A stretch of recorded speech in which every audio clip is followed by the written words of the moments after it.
You are the consciousness in which everything arises. This is a very different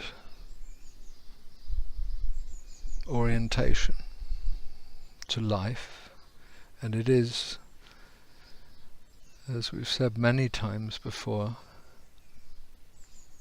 an ultimate realization of spiritual practice and discipline.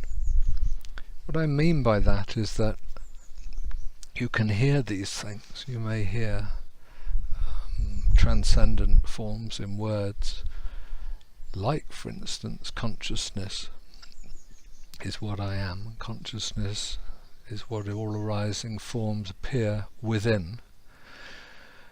And yet, knowing it, understanding it intellectually, of course, isn't the same as the apprehension of it, or the, in a sense, integrating it into life. To do that, you have to shed, you have to lessen, you have to let go of all sorts of presumptions and expectations that you've held and formed throughout your life, including the rather obvious and yet contentious and ultimately false notion that you're a separate individual, divided entity in the realms of time and space, self-identified, and therefore in confrontation and conflict with everything else.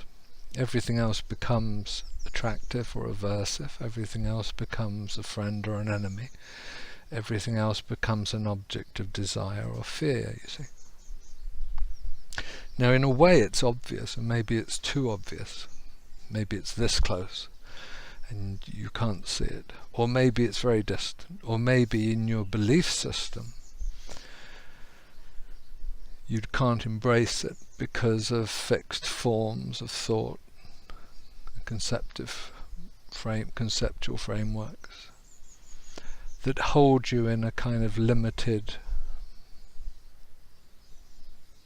condition or structure or state.